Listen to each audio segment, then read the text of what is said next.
How you doing, folks? You're watching Live with Onrie, and I'm your host, Onrie Compen. Today, I got a guest in the house that I've been wanting to interview for quite some time. This guy is so busy, and he's blowing up. He is totally killing it on so many different fronts, and it is a pleasure to have him in the house today. Ladies and gentlemen, please join me in welcoming Walter Ostlie. How you doing, sir? Yo, what's up? I'm doing good, man. Happy to be here, chilling. My man. Excellent. I was going to try and go without the sunglasses. I left my regular glasses at home on accident because I'm a dumbass. And I'm in the studio now, and all I got on me is my prescription sunglasses, and that allows me to see you a little bit better so that we can enjoy our conversation. But before we go on any further, I'm going to give you the spotlight. Please tell us who you are, what you do, and all that wonderful stuff. Sure. All right, so my name is Walter. I'm a comic book creator, writer, artist. I've done a book called Cubicles, Shiver Bureau. I did a graphic comic on Webtoon called Hacksaw. I did Metal Shark Bro with Bob France, Kevin Cuff, and Chaz Pangburn that was released by Scout. And then other than making comics, I also do a YouTube video to help people make their own comics. And yeah, it's pretty much me in a nutshell. Excellent. Excellent. And one thing I got to give you mad props for are your YouTube videos. When I saw you launching those and I see how many views some of these videos have, I'm like, shit, man, you're doing something right. And I think that your videos offer a lot of great instruction to people who are not just looking to break into the business and learn about the art, but actually the marketing and, the digital aspect of marketing, which I think is a growing, obviously it's a growing trend, but I think even now it's become even more important. So before we get into that though, I'm really curious to know about your origin story. Like, how did you get into this business? Like, where did it all start? Man, how far back do you want to go? I was never I never really considered myself an artist.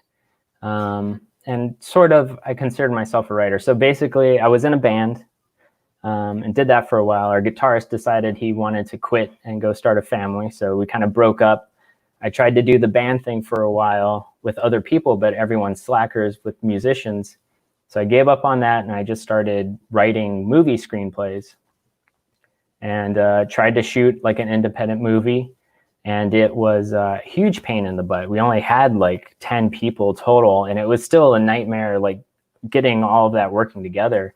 But while we were shooting the movie, I did the storyboards for it. And they were like ugly storyboards, just like stick figures, basically.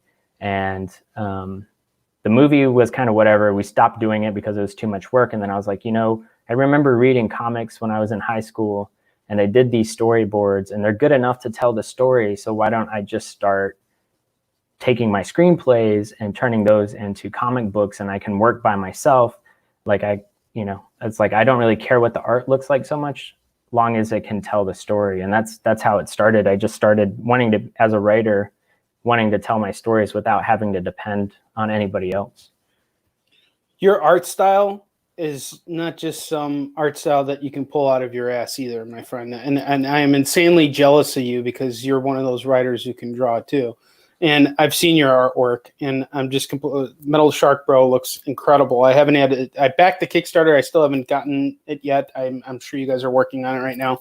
But even your other book, Cubicles, give me a pitch on that real quick. I'm curious to know. The short Cubicles is my easiest book to pitch, I think. Go for it. Because it's about two slackers on a crazy space adventure that they don't want to be on. All they want to do is get back home, but they suck at everything. So they basically stumble the entire way back, using all of their slacker office skills to get past all of the trials they're facing.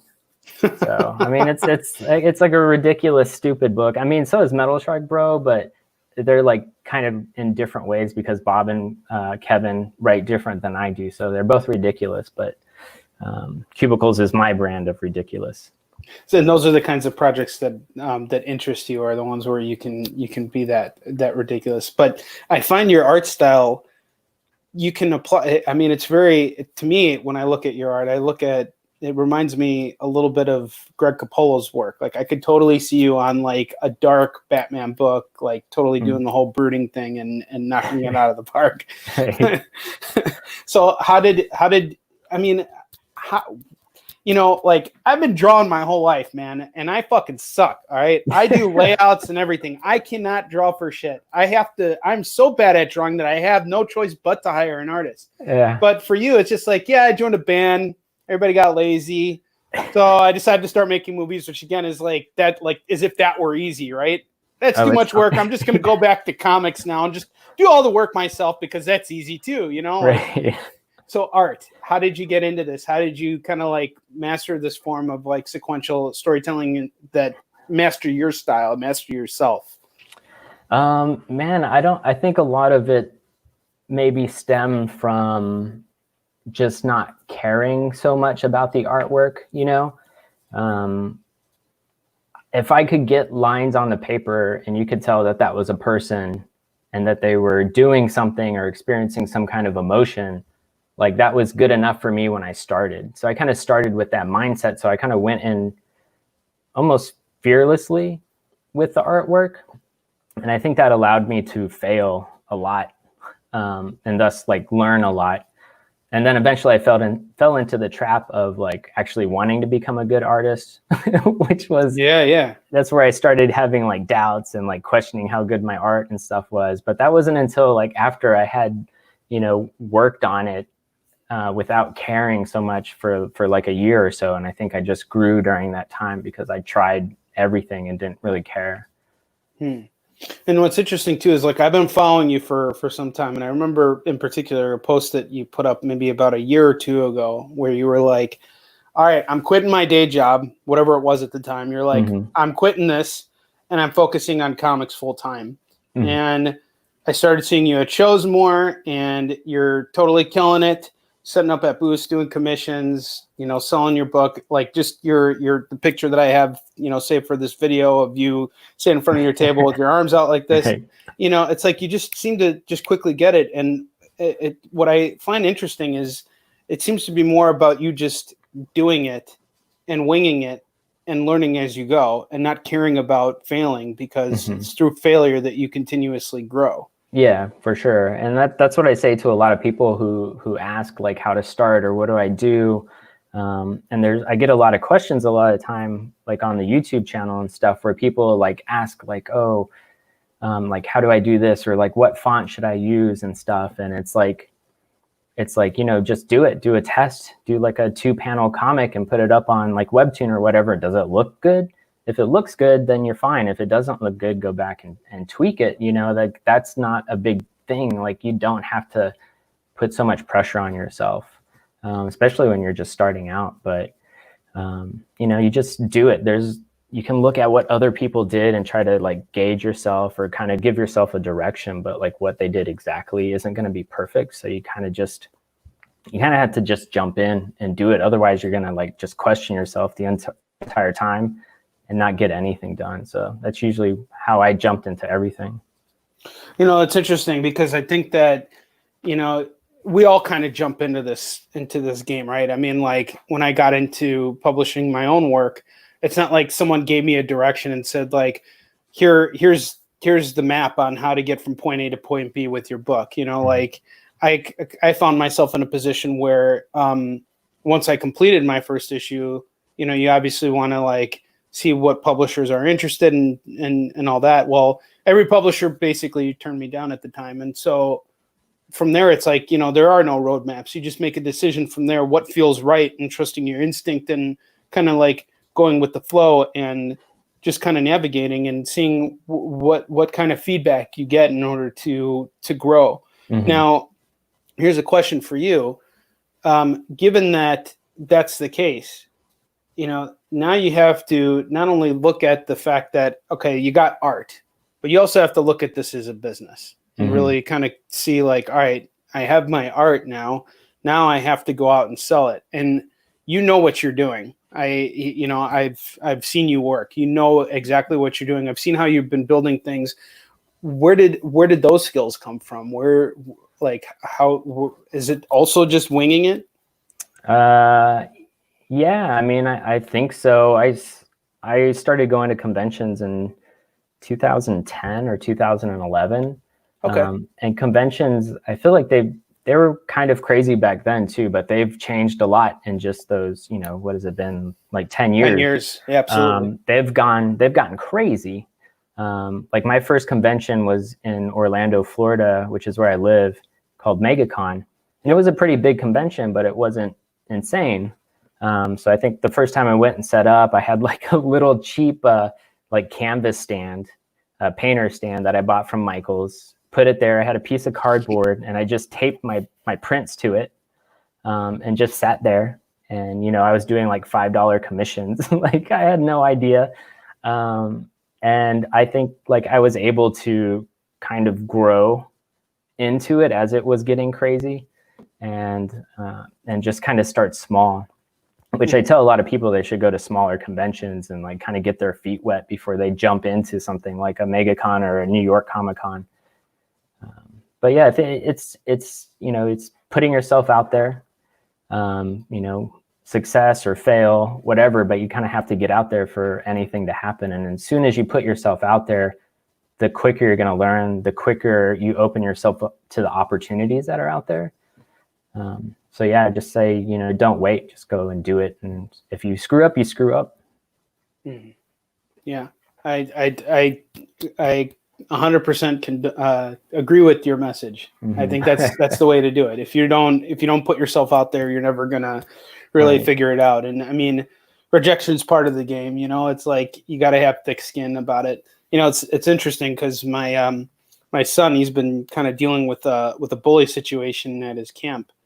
And there's this part of me that really wants to, you know, obviously, like when he told me some of the things that this kid said to him, as his father, I want to come in and save the day and like basically like push that kid out of the way and, you know, hang him upside down and like, you know, tickle him with a feather for like 3 hours and, you know, just make him suffer a little bit for picking on my kid.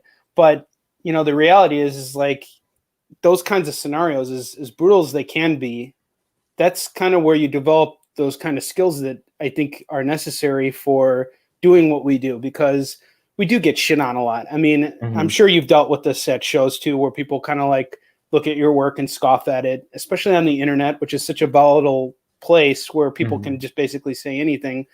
You know, you develop this kind of like, well, I like to call it iron skin, in the sense that you just kind of like let it kind of like bounce off. Now in conventions, it's really hard because you're physically seeing a person there. How does it affect you? Like, you know, and how do you kind of keep yourself leveled and get through the day? You know, it's kind of weird for me. I mean, I don't know if I've been lucky my entire life or what, but like, I'm not that tall, like I'm pretty small and I'm Asian. You know, so that's like a popular group to get picked on when you're younger. And somehow I avoided that. I'm not sure how. And then, at conventions, like when I ask people, you know, to take a look at my comic and stuff, you know, I do get the people that are like, I don't like comics or whatever. But I think I'm just so small and like cute and petite that no one actually wants to give me a hard time. Like, oh, he's so sweet. You know, he's probably 12 years old. I'm not going to pick on him. I'll just tell him I don't like comics. So I haven't really had anyone come up to me and just been a complete douche, you know? So I've been lucky in that regard, but, you know, I just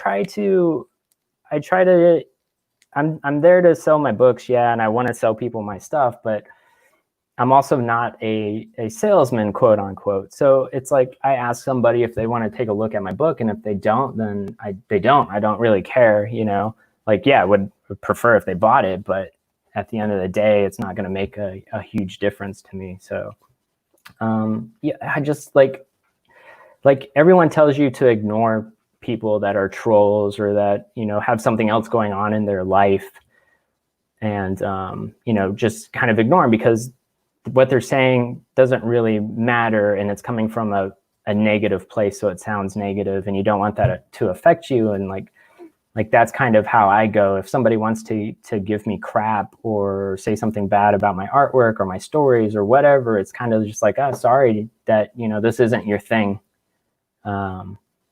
Like, you know, move along. Like, I don't, you know, so it's always been that. It's like, oh, okay, cool. You know, go do whatever you like to do. I'm going to keep doing this thing. And like, I just kind of take that to heart. And I know it's hard to do depending on your personality, but the sooner you can try to get a hold of something like that and at least internalize it, I think the better off we would all be as far as our creativity is concerned. I agree with that. I think that's a very astute observation. Now, let's dial back for a second. I want to go back to you in high school. High school Walter reading comics. What's Walter reading in high school? That was in the 90s. So it was Image. I knew nothing about comics. My friend just started showing me all these Image comics. And I became a huge fan of pretty much anybody on Image. Like, I didn't really know, but like Jim Lee, I was a huge fan of Liefeld, Willis Portacio, Marx. There was pretty much anybody in those original founding fathers of Image. Like, I was just like huge fan of, and I remember like trying to copy. I think I did a lot of like mental tracing of their artwork back then. My friend was the artist, so that's why I never really did art back then, because he was the artist, and then I wanted to like write some stuff for him. And we almost started a comic. I think we got 3 pages in before something else distracted us. So I was reading a lot of Image comics, and that was pretty much it.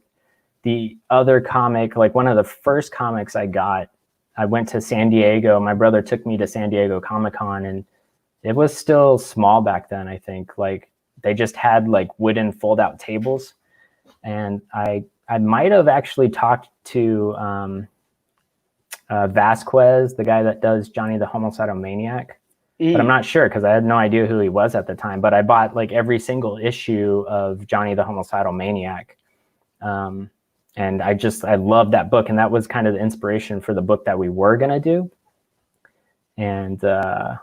And yeah, so I think, and I also think like his style, if you're familiar with it, is still a huge influence on me today. Like him and Jim Lee, I think, have like the biggest lasting influence on my art, even though you can't really see Jim Lee in my stuff. I think it's there in like little places. Well, sure. I mean, there's something I've been realizing lately. Like, conventions are basically where I make my money. That's no secret. And one of the things that has been really tough for me this year is the fact that I obviously can't do any of them, and I do miss them tremendously because obviously that's where I get to build my brand and everything. So now that I'm not there, what have I been doing? I've just been reading comics, a shit ton of comics, right. And I'm in a position right now where I'm fortunate enough where I can start a new project. So prior to starting to hunt for an artist and throwing money at whatever it is I'm going to do, I really want to. I've been very methodical about what I want my comic to be. And the one thing I've kind of discovered in the process of reading all these books is that there is no one way to achieve mastery in comics. There's no one way to say like, this is how you do it. Because there's so many different art styles, there's so many different takes on things, there's so many different genres within comics that it's really just taking a little bit from everything. And even though bringing it back to what you were saying about Jim Lee and, the diversity in your styles, I think that Jim Lee or Greg Capullo is derived from Jim Lee. So I can totally make that connection in seeing how, you kind of pull from it right. A bit, but it's really, even if it's not there in the actual work, it might just be there in your thoughts. It might be how you envision stuff. Like in Yi Sun Shin, the art style in my book is nothing like Mark Bagley, who is a huge inspiration for me. I loved his work on Amazing Spider-Man and Ultimate Spider-Man. You wouldn't see that there's any inspiration at all from him, but there is, because there are certain things that he draws, certain figures, the exaggerations and how they look and things like that, and just getting the right poses and things like that. I think it definitely has some play on it. So did you stop reading comics after high school because you got busy, or like did you always kind of stay into it? No, I think I stopped reading, and I can't really say why. There was like a period in my life where I kind of went off of media completely. think I stopped watching TV. I stopped watching everything. There was like movies and TV shows coming out that that I don't remember ever going to see. So I had to catch up on that stuff. And I don't remember why I stopped doing all of these things. I don't know if it was because I just got bigger into video games. But yeah, I stopped reading comics around that time, probably like around like Wildcats 20. And there were other things too, like Gen 13 came out and like the schedule was all weird, and that made me get off of schedule with comics. So I think I just kind of fell off at that point. But once I started wanting to get back into comics, I started like going to like Barnes and Nobles and the bookstores and like walking through and just kind of seeing like what comics were doing. And that's when I actually found my two next biggest influences, like as I was starting this whole new path of doing comics. So it was kind of good that I went to the bookstore that day, I guess. Tell us more about those two influences. So like I said before, like in high school, like all I knew was Image. So I'm thinking, you know, Jim Lee, like these guys that had these huge, crazy, extravagant, just over the top styles. And I was like, man, do I have to draw like that? I don't know if I want to put in the amount of time it's going to take me to get that good. Like I want to start making comics right now. Like I don't want to wait. So went to the bookstore, and that's when I found Wormwood by Ben Temple Smith. And I don't know, it's like a new X-Men or something that Scotty Young did. And like those two styles were so different and closer to like Vasquez's style that I was like, holy crap, like these guys do this style and they're in Barnes and Noble. Like that gives me hope. I don't have to draw like everybody else. I could, you know, draw something more stylistic, more, you know, simplified, but not really very simple. And I could still get my book in Barnes and Noble. So that was like, not only did I like their art styles, but that was like an inspiration of, you know, you can actually be different and still be successful. That's interesting. Now, there's another aspect to this too. It's not just drawing. You're not like just putting lines on paper. Sequential art is telling a story with pictures. Mm-hmm. And you have experience as a writer, as a screenplay writer as well. But I think that when we're talking about the science of sequential art, mm-hmm. there is a different aspect of it. You know, there's obviously the main rule is the art serving the story. Can you look at the art without any balloons or without any captions and tell what's going on? Was this a skill that you had to learn or that you felt came natural to you?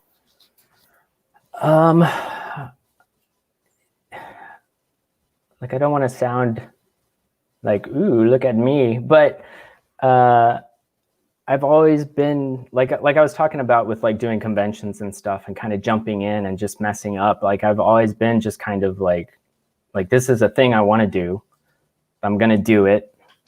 And it's going to be a thing. It might not be 100% great. It's probably never going to be 100% great, but I'm just going to do it. So I've never really thought about improving, you know, specifically about improving. I've never sat down and been like, okay, I need to get better at this.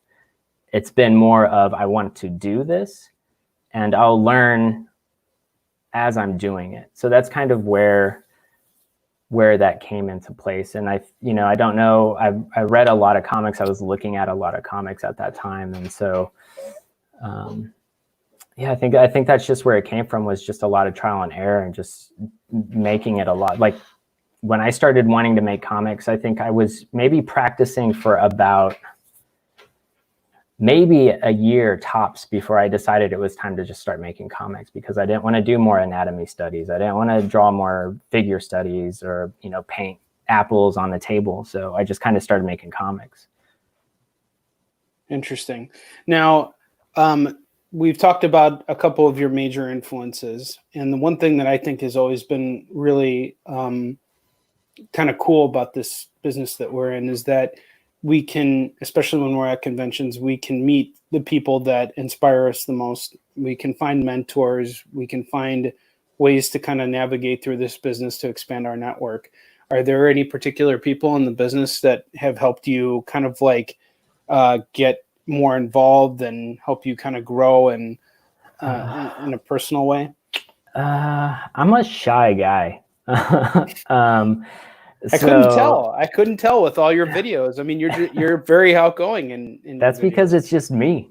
Yeah. Or it's me and you, like we're Right, having a conversation. If there was a third person in here, I would shut up. I would stop talking, because like I would just let you two talk. I wouldn't want to interrupt.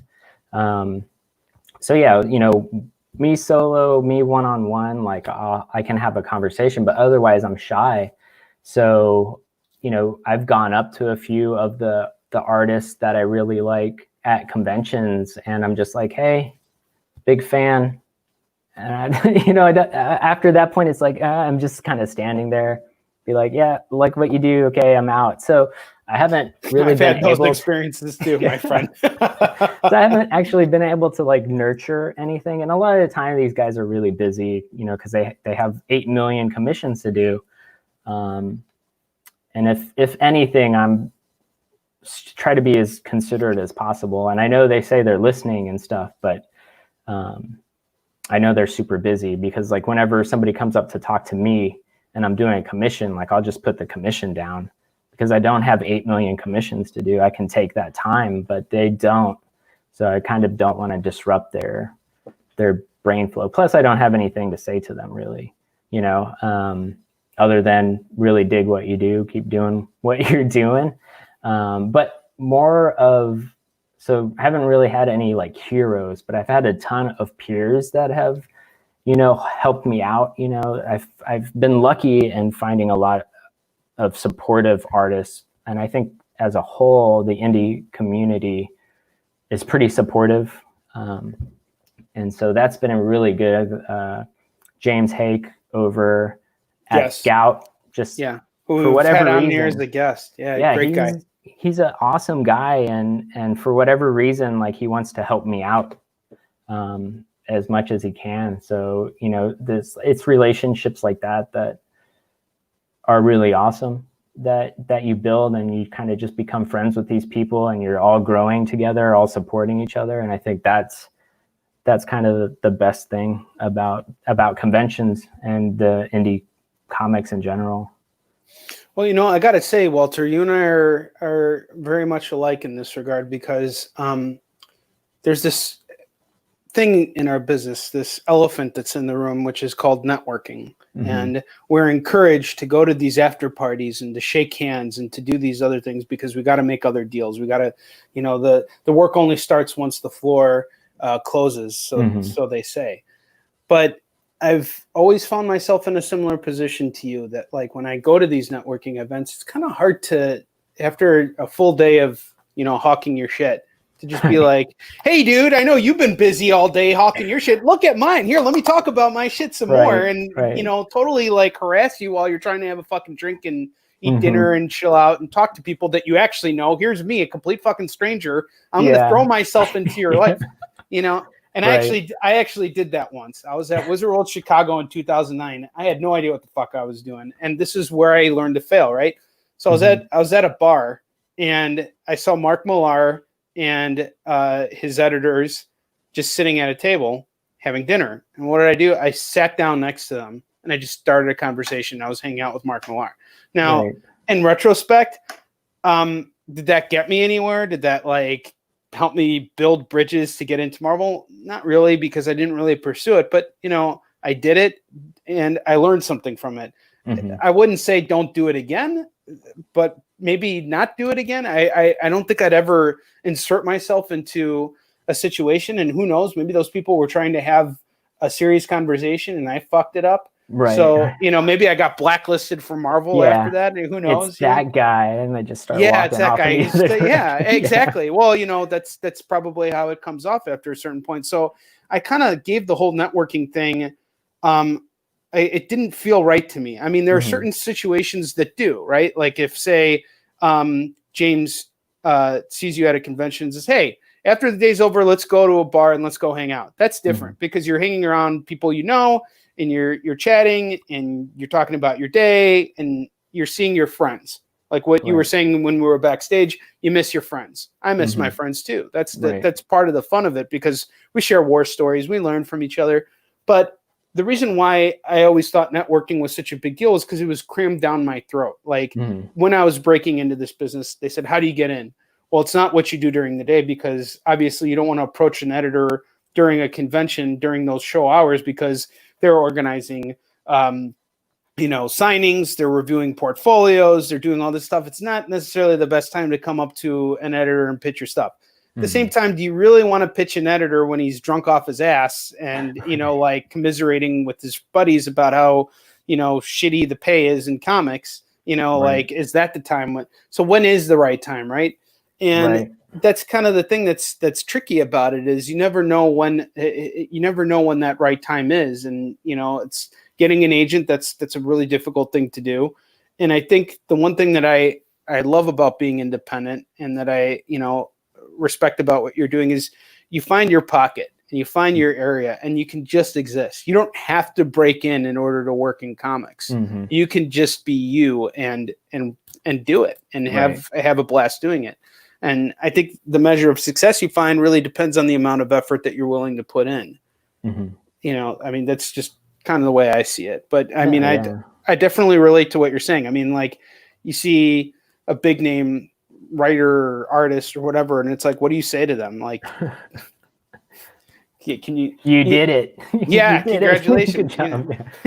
I mean, I've had some pretty cool stories where I got to hang out. I got high with Jim Starlin in the back of my fucking Sentra last year, and that was cool as shit. And we were talking about the death of Captain Marvel. But other than that, it's like, did I get work from Jim Starlin? No, that's just an experience. That's a cool thing I got to do, but it's not like that doesn't like make things like bigger, for me personally. But going back to you now, because this isn't about me, this is about you. It's about us. It's about us, man. We all got to come up together. This whole thing about brand building, because I see you're doing it with your show and with your art and with everything that is Walter. So how does that all factor in? Are you constantly, how much time are you really allocating to building that brand? See, this is like where it gets tricky for me, right? Because, and like sometimes why I dread going on podcasts or doing like convention panels, because like what I said at the beginning, or earlier in the show, I would say, always said I kind of just go and do what I want to do, and whatever happens, happens. If it's a failure, it's a failure. It's a success, it's a success. And I think that's how I've approached everything. Just doing what it is that I wanted. So I haven't set out. I know you're supposed to have a brand and like figure out who your customer is. And I'm not telling people not to do that. And I'm sure I've probably done it maybe in the back of my head. But I think I've always been what my customer looks like. And I've the customer is yourself. Yeah, exactly. Like a lot of my stories come from like, man, I want to watch a movie that's about this. And it hasn't existed. And that's where my story ideas come from. And it's like, well, okay, how do I make that a thing? And then I make that a thing. And like, I just use myself. And I think for the most part, like all creators are doing that.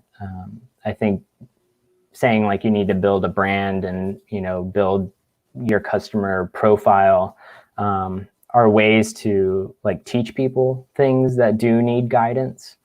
But at the same time, I haven't really thought about it. And this, like the whole thing with like convention panels and stuff too, about talking like, oh, how do you handle your writing? How do you handle your world building?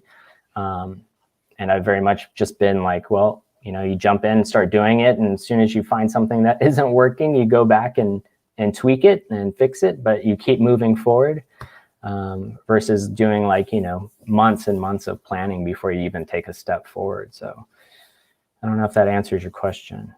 Well, it's your approach. You know, and it absolutely does answer the question. But the thing that I'm taking most from this conversation so far is sort of like your Zen-like approach to this, in the sense that you just kind of let things be what they are. You know, I was watching Kung Fu Panda 2 with my little 3-year-old the other day. And what was that whole movie about? If you haven't seen it, it was about finding inner peace, right? And I think once you find inner peace within yourself, it's like you kind of are allowed to just accept things for what they are.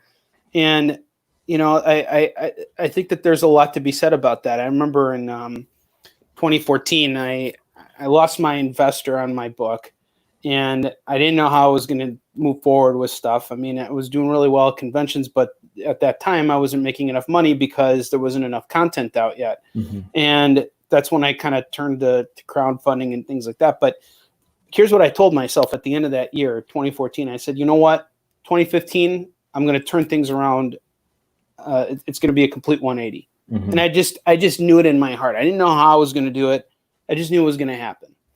And I just kind of allowed things to kind of take their course. And it was really slow, but yeah, things took a turn after that. And then in 2019, I decided 2020 is going to be a really shitty year, and I'm just going to just turn it around. and magically, dude, I'm telling you, you let it well. No, but you know, the thing is that I think there's a lot of like wisdom in what you're saying. When you're too focused on all the little hangups, it keeps you from making the progress. And that's one of the things that I'm trying to, those are the kind of roadblocks I'm breaking through right now. And one of the things I love so much about doing this show, it's not so much about putting you on the spotlight and digging into your process, but understanding your philosophy as a creator, because we all learn from each other, you know. And and the one thing I'm taking most from this right now is, you know, you're being you, and it doesn't matter if you fall or not. And I think that's something that a lot of people are afraid to be, is themselves when they go out there and, you know, present their work. And you know, that's a big deal. Now, the other things, the technical aspects of building your brand kind of come naturally, right? When you start to see that they're successful, you try and figure out how to make it more successful because you see something's working. Well, you know, kind of like what you've been doing with your YouTube channel and building up your subscription base, which, you know, I still find just incredible how you constantly are doing this. And I noticed too that you and your wife have another channel where you guys are like testing like different types of whiskey and shit. Yeah, that turned out to be a lot of work and very expensive. Alcohol isn't cheap. So yeah, we kind of put that on the back burner a little bit because we were spending a lot of money on alcohol to make one drink. Like some of these bottles of alcohol are, I don't know if you're a drinker or not, but like some of these are like $60 a pop for some of these. Like, and I'm gonna buy that to make one drink, you know, and it's gonna last us forever. And then the other part of that is a lot of those weird liqueurs and stuff that are super expensive also taste really weird. So you just spent $60 on something that tastes a little funky and you don't want to drink it. So we're kind of putting that on the back burner to see how we feel about that. Plus both of us have been insanely busy with all kinds of stuff. So taking a day away from the stuff that was actually making us money was really hard to justify. Sure, of course. Now, where's your primary focus on right now? Is it on a project that's unannounced, or is it a project that people know about? What's taking the majority of your time right now? Yeah, right now I'm working on a new project. I've showed some of my friends and stuff, but it hasn't been announced. It's going to be a webtoon comic, another webtoon comic.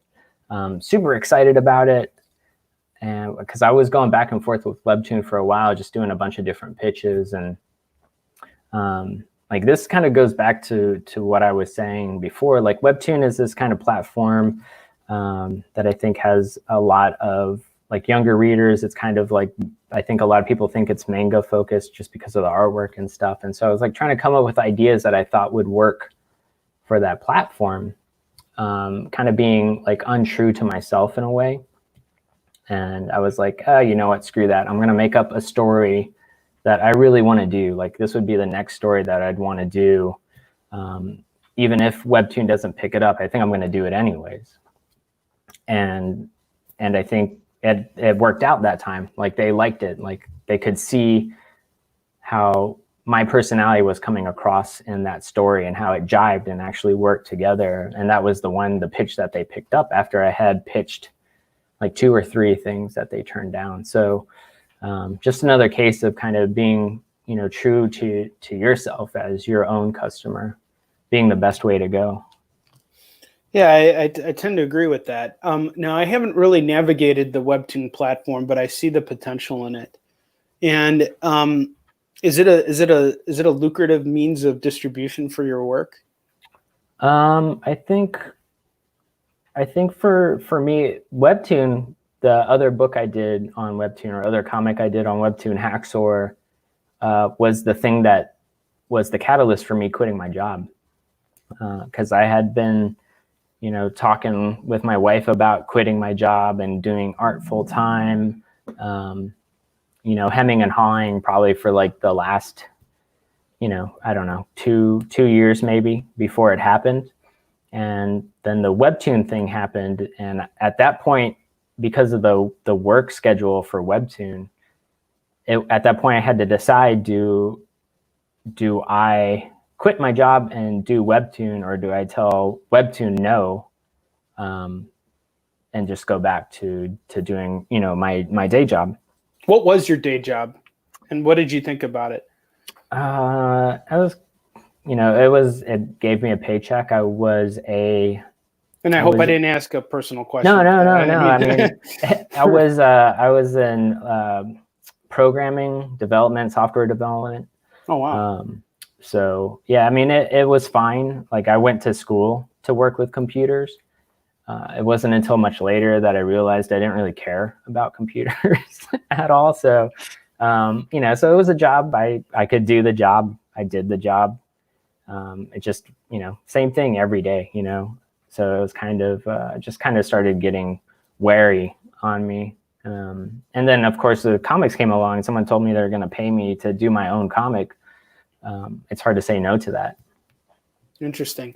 Now, in terms of the actual breakdown, like let's say the one thing I've had a difficult time with, Webtoon is owned by a Korean company. Mm-hmm. I write a book about a Korean admiral, yet I've had a really difficult time getting in with them because of the formatting for my book, because Mm-hmm.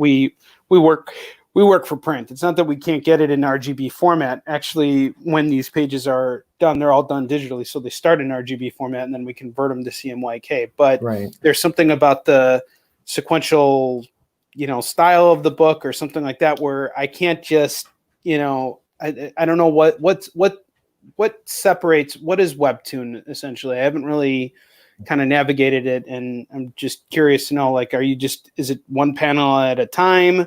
Is it, right. Or is it like a series of panels? Is it just like, are we looking at things more horizontally as opposed to, vertically? Yeah, it's basically an infinite vertical scroll. I mean, not technically infinite, but theoretically infinite vertical scroll. And it's meant for people that are reading comics on their phones, or tablets, maybe the computer, but it's for a lot of phone readers. And so basically they're just scrolling through your comic. And so they're getting one panel at a time, most of the time, or half a panel, depending on how big the panel is and the lettering is there. It's kind of a different beast to where, with traditional print comics, you have the word balloon in the panel, if you did it right. But with Webtoon, a lot of times the word balloons are sitting outside of the panels because there's room there to do that. And yeah, I mean, you could, take a traditional print comic, and I've done this with Cubicles already. I'm going to do it with my other comic, Shiver Bureau. I want to do it with Metal Shark Bro, but we need, that's a conversation we have to have with more than just myself. Parties. Yeah, right. So anyways, you could take a panel and cut it out, stick it in a long canvas, cut out the next panel, right, and do that and put it up on Webtoon, and it would work as a Webtoon comic. You're missing out on some of the cool stuff you can do with their format that you can't do with print comics. but yeah, it's basically what it is, just a scroll. The other really important thing is that it's on the phone. So, you know, some of these guys that do like this crazy detailed artwork isn't going to read as well on the phone. And I think that's why a lot of the simpler artwork works, because you can clearly see what's going on even on a you don't small have to phone zoom screen. in. Yeah, Right. that was something when I had my I had a Korean publisher pick up Yisun Shin back in 2015. Mm-hmm. And one of the things that they were doing was they were launching their own webtoon platform. It was called BigToon. And one of the big draws was to take our Yisun Shin and to make it their like kind of their central focus. Mm-hmm. So they did it, and they translated it, and they did a wonderful job of making it in a webtoon platform. I think there's a couple reasons why it failed. I think the first reason was they offered free memberships to everybody, so there was no paying. You basically, you know, got to read the book, and that was it.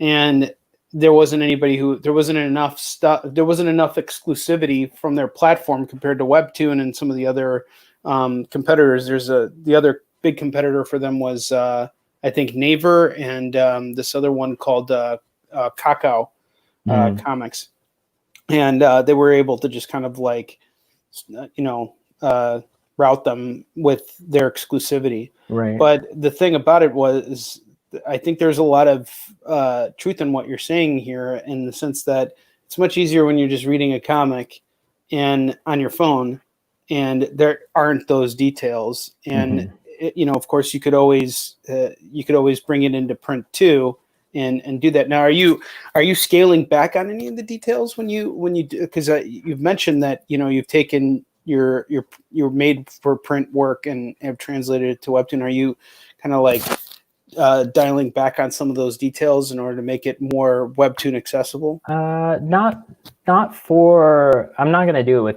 I didn't do it with Cubicles. I wouldn't do it with Shiver or Metal Shark Bro. Like that work is done. It is what it is. I try to think about simplifying my work for the new project I'm doing. But it's hard. It's like, if I could force myself, I would make myself draw like Adventure Time. Like, I would love to draw like that, but I can't make myself do it. Like, how I draw is how I draw, and I can't force myself out of that. So I would love to simplify things and keep it, you know, kind of toned down more, and I would be able to draw it faster. But I think I just kind of draw how I draw, and so it is going to be what it is. Luckily, I think my style is fairly simple compared to a lot of, you know, other artists out there. Yeah, it's interesting you say that you are what you are, and I think that there's truth to that, you know. And I see myself the same way. I think I'm a print-based comic book creator. I don't know if I could ever fully go digitally. I don't know if I could see it as vertically, because I like looking at those spreads. You know, I like seeing those double-page spreads. Not that there's anything wrong with seeing things vertically. It's just it's just how we're built, essentially. We're all built differently, and we all see things differently. And going back to what I said, I don't think that there is one way to achieve success or brilliance in this field. It's, you know, it's just a matter of finding what works for you. Now, staying within that form, that line of Webtoon, which I think is a bit different than comics, it's its own beast. I would safely say. Are there any other Webtoons that have like really popped out to you, and how did you discover this platform in the first place? Actually, I mean, I didn't know about Webtoon at all until I met one of the editors. And this is a good reason to go to conventions. I've actually did a video on my YouTube channel where I lay out in detail, like timeline and everything on how Webtoon actually happens. So if anyone's curious about that, like full, huge 40-minute video about this journey. Yeah, no, absolutely. You can find out. But basically, I was at a convention. Some guy came up, you know, we had the talk. He bought one of my books, whatever. He came back the next day, said, love this book. I want to buy the other book. Bought it. Came back the next day, and he was like, hey, I'm an editor for this company called Webtoon. I'd really like to hear, you know, you pitch something for us. And so that started off, that was how the entire thing started. And so they wanted new ideas. And that's the other thing with that you need to know about Webtoon is they want unique, fresh stories. Like I tried to get them to publish Shiver and they didn't want it because it was already done. It's out there. Like they want fresh new content that nobody else has. So I think that's also an issue, you know, with your book, that they might not want to put it up there because it's already out doing its own thing. They would want something fresh from you. But anyways, regardless, yeah, that's how it started, and that's where it came from. And as far as like other comics on there, I mean, I have some friends that are doing stuff on there. Like one of my friends, John Moore, and actually Justin Jordan, who's from the print world, Luther Strode and all that cool stuff. They're doing a comic on Webtoon. Beautiful looking book. Yeah. They're doing a comic on Webtoon called Urban Animal, which is great. And, you know, and so it has Justin's like, you know, kind of US print comic, you know, stylings, but it's still working on Webtoon and they're doing really well. So I think there's possibilities for all types of comics to be on Webtoon. It's not just, I think a lot of people dismiss it because they're like, it's just manga. Like that's all that can exist on Webtoon, because that's what they think is there. And some people have put their books up there, like me putting Cubicles up there. I didn't really expect it to be a success up there. I put it up there so that people can read it. So I could point people to it to read one of my books. So it's done more for exposure, essentially, to kind of direct people to find more about you. And I mean, I already did the book. I printed the book. I've sold the book. I put it up there as a gesture of goodwill, I guess. I originally came from webcomics. Like that's how I started the whole thing. My first comic was a free online gag strip day that turned into Cubicles, which was also that I put up online. And then my next big book, Shiver Bureau, was also, it started off as a webcomic. It's actually still out there. You can read that for free in print format using WordPress, the old school webcomic style. So I've always been kind of like here's my stuff, you know, give it a read. You know, if you want to buy it or give me a donation or whatever, then, you know, it is what it is. But otherwise, like, I just want people to be able to read my stuff. And so that's kind of where that comes from. All right. Well, we have come to the end of the comics portion of this. I remember I want to go back to one last thing before we wrap this up. Video games. So you had mentioned video games. I'm a big gamer. Well, usually I am.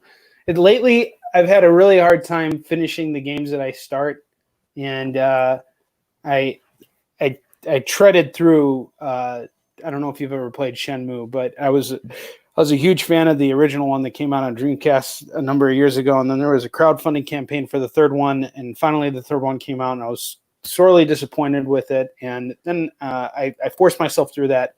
And then after that, every single game I picked up, I have not been able to finish. But I still consider myself a fan of video games, and there will be a point when I come back to them. Now, for you, what's your go-to when it comes to video games? Man, I mean, I played a lot of video games when I was in high school. Now I don't play too many anymore because time.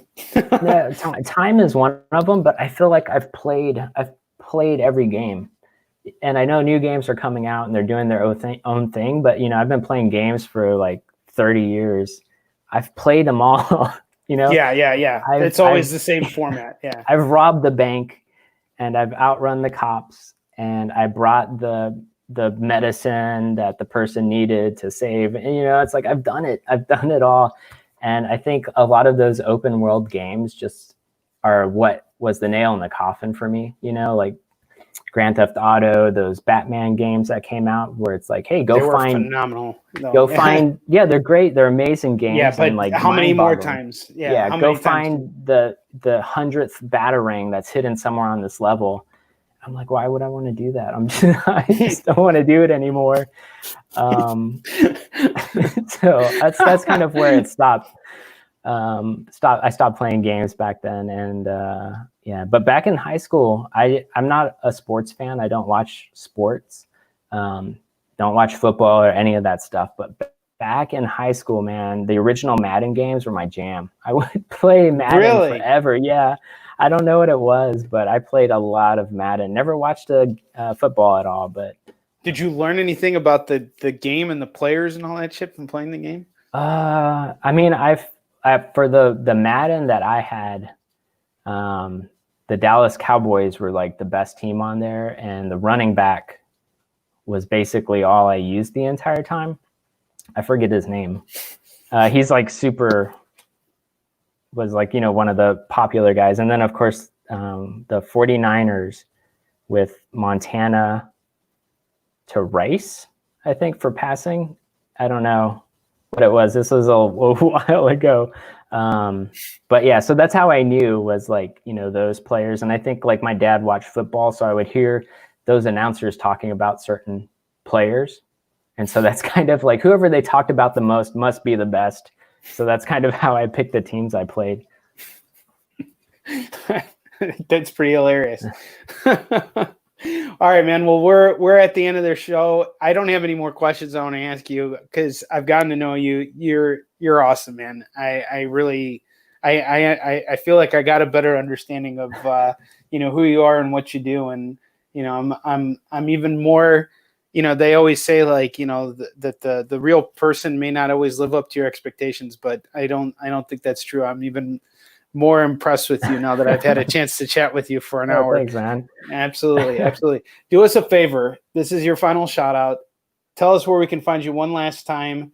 Take it away. Send us to your website. Tell us where we can buy your stuff. Yeah. So walterostlie.com pretty much is a portal to everything, everywhere. You can find my store to buy my books. You can find links to my web comics. You can find a link to my YouTube channel. Yeah, I mean, pretty much everywhere you want to go. I'm on Instagram, Twitter, all that stuff. Check out my YouTube channel if you want to make comics. I try to help out, not so much with learning art, because art's a lifelong journey that you're never going to get to the end of, but I help more with like the technical stuff, a lot of things that people are afraid of that hold them back. I try to help with that stuff more. And yeah, check it out. Awesome. Walter, do me a favor, hang out backstage for me. I'm going to close out the show. I just, I'd like to say a few words before we part ways. Sounds good. All right. Awesome, man. All right. Well, there you have it, folks. Wasn't this guy amazing? Do me a favor. Let us know what you think of this episode. And if you haven't yet, be sure to hit that subscribe button, damn it. That subscribe button, it's right under me on somewhere around here. Wherever it says subscribe, hit that button, damn it. I will be back tomorrow with another episode. Onward with Onrie, which is my journeyman show, is going to be on hiatus this week because I'm going to a guys' weekend at the end of the week, and I'm going to be shooting guns with all my buddies and doing other stupid shit. So anyway, thank you all for tuning in today. Come back tomorrow. Tomorrow evening, we got another guest, and he's awesome, and I can't wait to see you guys. So thank you so much for tuning in. I will see you guys tomorrow, and until then, onward to victory.